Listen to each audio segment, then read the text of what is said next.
What's up, online shoppers? I have been using this Keppi Keto MCT Oil flavorless C8 for a little bit over a month now, and I've got to say it's one of those products that just like quietly works its way into your routine, and then you can't imagine life without it. What I really appreciate about it is how clean it is. You can tell when something's made with intention. Now let's take a look at all the things that this is. I'm going to show you the box. Take a look at this. There. All kinds of quality assurances that tell you that this is definitely an awesome product to include in your wellness routine. Now this MCT oil comes from a coconut. No fillers, no weird additives, just straight quality. It's a big deal to me. There is a lot of noise out there in the supplement space, but this feels refreshingly simple and transparent. And take a look at how clear it is. Now, as someone who's following a low-carb, keto-ish kind of a lifestyle, I still cheat sometimes, I found it to be super easy, a way to add a boost to my energy and to keep my macros on point. It has no carbs and it has no sugars, so that makes it a no-brainer for my morning coffee. Now, I want to show you how easily it blends. It's got a great pour spout and you can just add it in. Aside from the fact that it's all nice and bubbly, we're going to give it a little stir here,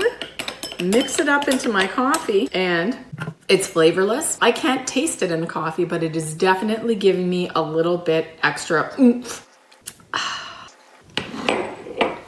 Fantastic. Now, my morning coffee, if you want a little extra, I gotta tell you something. This helps me build a better version of bulletproof coffee. So I put in a little bit of butter, a little bit of cinnamon, my coffee, then, a tablespoon of this. Mix it all up, and I have an even better version of those fancier keto lattes. I also put this in smoothies, and like I said before, it doesn't have a taste, so I can just blend it in and get the benefits, not even really realize that it's there. Which brings me to the other thing. Sometimes we do things to make our family healthier, but they don't necessarily get on board right away. Because this is flavorless and tasteless, I can blend it into things, and my family doesn't know that they are enjoying the benefits of this MCT oil, but I know, and they can't tell when I sneak it into my favorite homemade protein brownies. Yep, those things are all happening at my house. Now, another thing I love is the packaging. You can see that it's got this really awesome pour spout, and this actually comes in the box when you buy it. In here, you get your MCT oil. It comes really well sealed with just a snap lid that you can use, and it has one of those little valves on it, so if you don't want to use this, you don't have to. It has an air sealed valve here that you can actually squeeze the oil out. I love this for drizzling and for ease of pour, and it even has a little air vent built in so that it pours easier. You saw how easy I poured it into the cup here. Fantastic. From every bottle that I've opened, I've had the same experience, that same silky neutral oil that blends into everything seamlessly. This oil checks so many different boxes that I'm so glad that I started including it into all of my cooking and my dietary routine. It's not flashy, but it does work. It supports my energy, my mental clarity, and my digestion without making a big fuss. It's become one of those little daily rituals that I do that make me feel better about myself and allows me to sneak in some healthy components into my diet. I will definitely be keeping a bottle of Keppi on hand for the long haul, and that's why this is a family favorite at my house.